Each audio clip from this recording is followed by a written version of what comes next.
welcome to the last episode in the series, Your Tenancy During COVID and Beyond. We hope you have had a moment to check out the previous episodes. If you haven't, we do encourage you to do that on Facebook and YouTube. But today we're going to be talking about a topic that's been really stressful for so many people and so many families out there during COVID, and that is finances, handling the household finances. So to do that, we are going to throw over to Christine Kininmonth, who's in our Sydney studio with our finance expert, Effie Zahos. Thanks, Abby. In this episode, we're going to explain how you can look after your money, how you might access emergency payments or government supports, how to negotiate with your creditors, such as your electricity or your internet provider, and the positives and negatives of taking money out of your superannuation. Well, Effie, let's kick off with you. How did you learn how to do some money management? Probably through trial and error. And it's interesting, some people believe that they can read all the books and they've learnt and they're ready to go. I'm a great believer that you actually have to practice it, you have to live it, you have to breathe it, and you will make mistakes along the way. Probably the best money tip I received was when I moved from actual finance. So I did a Bachelor of Economics, got into banking, worked there for a while, and then went for a job interview with, I would suspect, the financial guru, the original Paul Clitheroe. And in that interview, he said to me he was going to share the best money tip that he could give me. And so I was so young, you know, hair in pigtails and so on. I'm sitting there going, what is this tip? What is this tip? And he said, Effie, it's not what you earn that counts, it's what you spend. And I'm listening to that and I thought, that's gold. It's so simple. It's not what you earn that counts, it's what you spend. Now, from there he said, look, I'll give you this job but at half your salary because you obviously don't need it. So I thought that was quite funny, but that tip has really travelled with me all my life. And if there's anything that anybody can pick up, it's that very simple behaviour. Well, it does. You make it sound simple, of course, but it's not that simple. So let's get to that very tough job of making ends meet. What do you think are your best tips for managing your money in this time particularly? Very unusual times, and this has exposed a lot of, I guess, bad money behaviours that we may have. So right now, all you care about is putting a roof over your family's head, putting food on the table, and being able to switch on those lights. That is it. Concentrate on that. I mean, right now it's basically crisis mode for a lot of households, and that requires basically throwing some money rules out the window. And what I mean by that is, forget about trying to save anything now. Forget your financial goals at this very moment. It was those three things I just said about. Focus on that. Don't make it too hard, because what this has exposed is that a lot of us were living from pay to pay. And that now is causing a huge financial burden and strain. And focusing on those three areas with assistance will get you through this situation. Let's look now at negotiating with your creditors. First of all, what is a creditor? And what are your, I guess, rights when you owe someone money? And this is what we're seeing a lot now. Some of them are becoming aggressive. So a creditor is basically, you've got to owe money to somebody, and we all have bills to pay. Don't get too swamped down in thinking, I have to pay this bill no matter what. I'm going to borrow money, I'm going to go to a payday lender. Stay calm here, because the good thing is the government has implemented a number of measures. So if you're hitting some bills at the moment, see what financial help you can get. Is it the Job Keeper? Is it the Job Seeker? Get onto the government's website, Services Australia. There's a great little tool there where you can put in your situation and it will let you know roughly what benefits may be applicable to you. Now that may help you with helping to pay your mortgage a little bit or your rent. Know that banks have jumped in as well, and you can get what's called a repayment holiday for 6 months. It's not a holiday as such. There's no such thing as a free lunch. You're going to have to put those mortgage repayments on pause, and then after 6 months, you're going to have to talk to your lender, how do I pay this all back? The interest is still ticking in the background, so it's probably not the wisest choice to make up front. Know your options. It's important to contact your creditors immediately. Just don't assume that they know that this is a tough time and you're not paying your bills, because the worst case scenario is that you will get a default on your credit history, and then that's going to last a lot longer. And a default is anything whereby you may owe over $150 and it's in arrears around 60 days or longer. So once you contact them under financial hardship, you have to enter into some kind of agreement or arrangement. Utility providers, it could be as simple as they'll spread your repayments. There's a pause on it and you can pay it later. Just rest assured that everybody is understanding at this moment, and as soon as you say financial hardship, they must get into some repayment plan. The government has also changed some bankruptcy rules. So at the moment now it was $5,000, they've now increased that to $20,000 before they can go after somebody under bankruptcy, and also more time to pay that back. In some cases, bankruptcy may be a case for you. Do get some expert advice there. The National Debt Helpline, 1-800-007-007, is ideal to talk to, because the financial counsellors there will be able to work through what is your best repayment option plan. So in episodes 1 and 2, we did discuss how people might be able to access some supports if they're experiencing housing stress.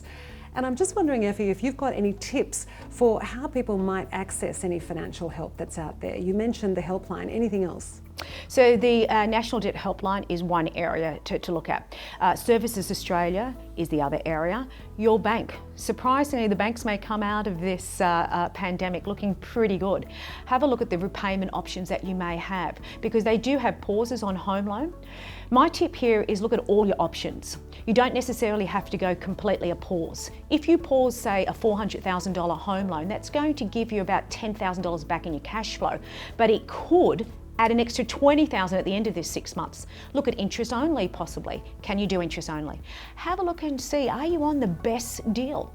I know where I work, Canstar, the cheapest home loan's 2.39%.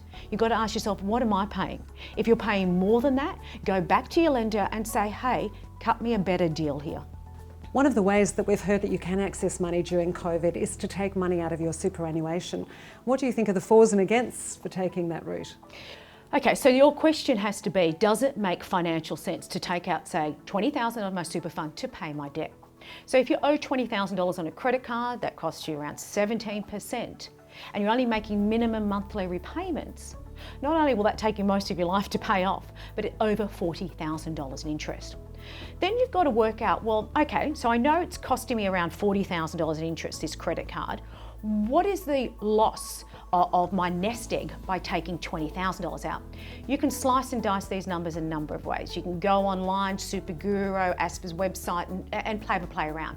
I know Industry Super Australia crunched some numbers. So these are just scenarios. Worst case could be a 25-year-old taking that money out could lose over $100,000. Like I said, each analyst has different numbers. It may not be as much, it may be 60,000. Now, that's more than your super fund, more than your credit card debt. But I guess if that gives you peace of mind and you want to play catch up later, then it may make sense to pay off that credit card debt.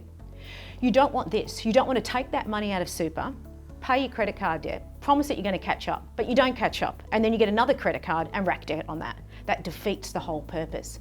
So it's a case of have a really good think about, what do I want this money for? Where am I going to put it? And what is the cost of doing this? And when you say catch up, you mean putting more money into your superannuation in the years that you're then able to in the future? Absolutely. Whether that be salary sacrificing, whether that just be making sure you're not in a dud super fund, having a look at returns, performance, how much insurance do I have there? Best to get expert advice, but you can play catch up, absolutely. So Effie, what do you think people can take out of this experience in terms of their money management?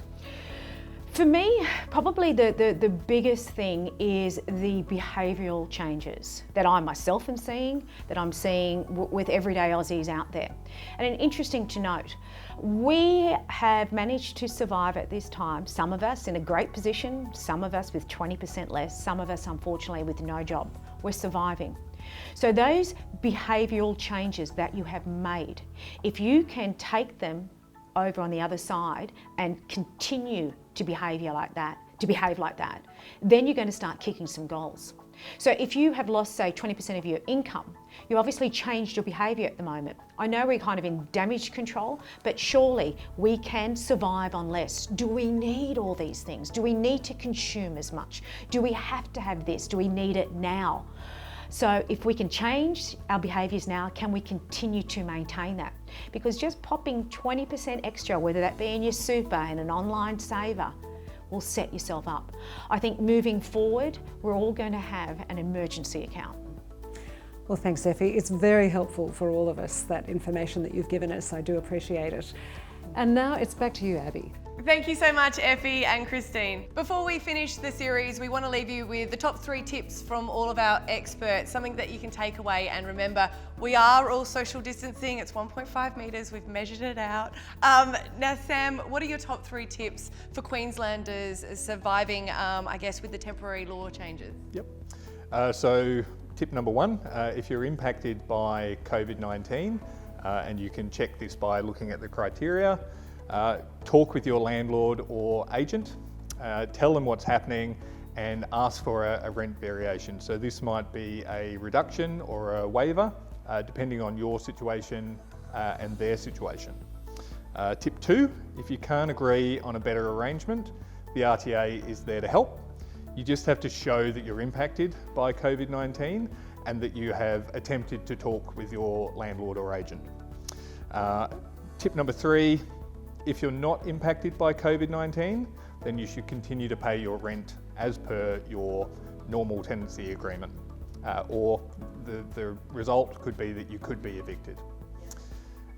Remember, and this is strictly tip 4, but overarching, the RTA website has a lot of information. So you can look at that. There are links to other organisations, but you can always call us for more advice and information if needed. Thank you, Sam. Very important to remember that. Laura, what are your top tips in talking and communicating with property managers and also landlords? So tip 1 would be start the conversation early. Don't wait for it to become a huge problem. Get it while it's still early. When you're speaking with your property manager, especially about a rent reduction, have all of your information and your evidence handy so that you can make the process a lot quicker and smoother. And look, even though we actually do work for the owners of the property, we are actually here to help tenants as well. We have a duty of care to the tenancy as well. So please, make it easy for us to help you. Help us help you. Give us all the information that you can, communicate with us, and then we can present your case to the owner of the property. Thank you. And Caitlin, what are your top 3 tips for Queenslanders of how to keep their house hygienic as well as clean throughout this time? Well, I guess my number 1 tip would be is obviously clean your house on a regular basis. Don't leave it all till like the end of the year or like doing a spring clean. It's always best to keep on top of the little things, even when it comes to wiping down a kitchen bench after use. That's probably the number 1 handy tip, is always be on top of it. Tip 2 is try and make sure that everyone knows how to clean your house, and even if that's your kids cleaning their bedroom, all that sort of stuff. And tip 3 would be, even if you need advice from a commercial cleaning company, there is plenty of companies out there to reach out to. And also, Safe Work Australia has just released guidelines about what should be cleaned and disinfected on a regular basis, so that's always best to look at as well. Yeah, so check them out. Yep. Thank you. And over to you, Effie. What are your top 3 tips for Queenslanders on how to deal with their household finances throughout COVID? Right now, my top 3 tips would be hitting on your expenses. Set up 3 expense buckets: must have, need to have, and love to have. Get rid of everything in your love to have bucket. Now is not the time to worry about that bucket. Concentrate on your must have and need to have. So must have may be a roof over your head, food on the table, be able to switch on the lights. Need to have, look, it may be as simple as you need to have entertainment in the house for your own sanity. I'll leave that with you, but just focus on those 2 buckets. The next one is, if you are living on 20% now, continue to live on 20% post-COVID-19. The money saving habits you're forming right now are priceless. Don't lose that. And then finally, own your financial status. Never, ever, ever be embarrassed of how much you do have. Good on you. And never be embarrassed of how much you don't have. You can always achieve your goals if you put a plan in place. Great advice. Thank you, Effie. And thank you so much for joining us throughout these series, Your Tenancy During COVID and Beyond. We hope that you have got some useful tips out of it. If you haven't seen the previous episodes, we do encourage you to see them on Facebook or on YouTube. Share them with family or friends. You can tag a flatmate in it. Maybe they need a little bit of advice as well. We are going to get through this. It is going to take some time, but we really do encourage you to reach out. There are a lot of different websites for you to get some help at. And we would like to say thank you so much to the Tenancy Skills Institute and everyone that has been involved in this video. Take care of yourself and others. Thank you. If you are going through a hard time in your tenancy, you can find information and support through the COVID-19 Residential Hub at covid19.qld.gov.au/the hub. You can contact the RTA by visiting rta.qld.gov.au, phone 1300 366 311 or SMS HI to 0480 000 782. You can find more helpful contacts at tenancyskills.com.au/COVID support.